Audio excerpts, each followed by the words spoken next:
This video lesson is on the work environment and COSHH. It relates to the health and safety unit. Hopefully, after this video, you should be able to answer the quiz at the end. There is a PowerPoint in the document as well, so if you prefer to use a PowerPoint, feel free. Please ensure that you take some notes, which will help with your revision for the end of unit exam. The lesson objectives for this video is so that you can answer questions on workshop cleanliness and COSHH. There are three main reasons for keeping your workshop and equipment clean and tidy. 1. It makes for a safer place to work.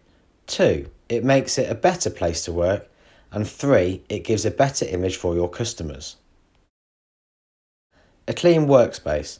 The workshop and floor should be uncluttered and clean to prevent accidents and fires, as well as maintaining the general appearance.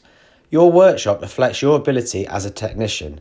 A tidy workshop equals a tidy mind, which equals a tidy job. See this picture of the workshop at Trident. This is how we expect our workshop to look all the time. Hand tools. Your hand tools should be kept clean as you are working. You will pay a lot of money for your tools, so looking after them will make them last a lot longer and save you a lot of money replacing them in the future. The large equipment in your workshop should only be cleaned by a trained person or a person under supervision. Obvious precautions are to ensure equipment cannot be operated while you are working on it, and only use appropriate cleaning methods. For example, would you use a bucket of water or a brush to clean an electric pillar? I hope you would use a brush. Cleaning materials. In a motor vehicle workshop, many different cleaning operations are taken out and many different products are used. It's not possible to mention every brand name, so I've split the material into 3 different types. It is important to note that the manufacturer's instructions printed on the containers must be followed at all times. Detergents. Detergents are mixed with water for washing vehicles. They are also used in steam cleaners for engine washing. Some industrial detergents are very strong and should not be allowed in contact with your skin, so you must ensure that you wear the correct PPE.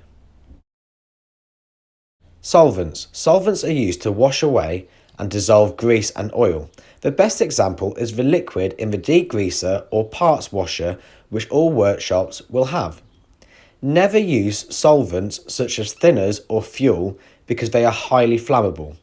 You should always wear a PPE.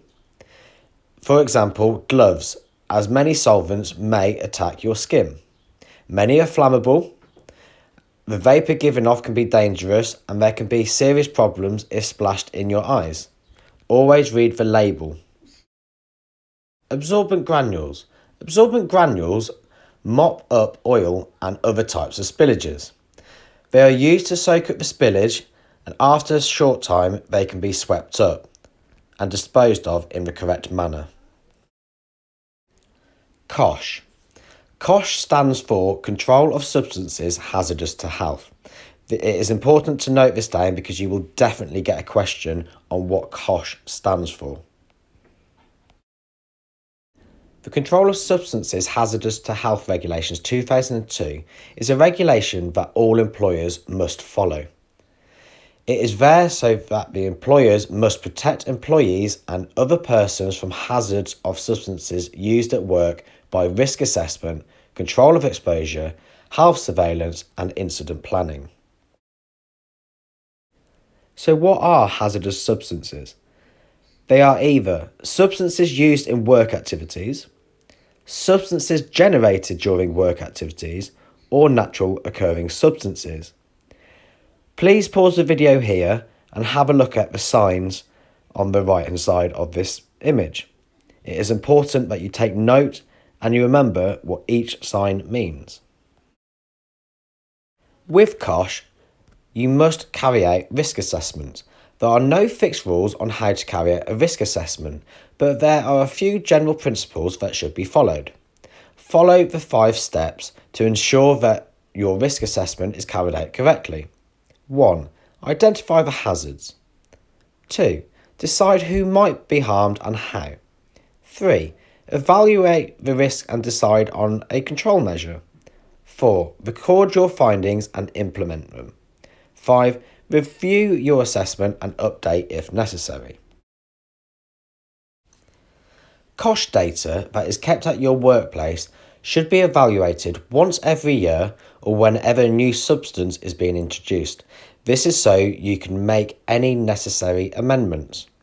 Please make note of this because this will be a question in your exam. So now you've learned about the work environment and COSHH and what it stands for, please attempt the quiz underneath this video.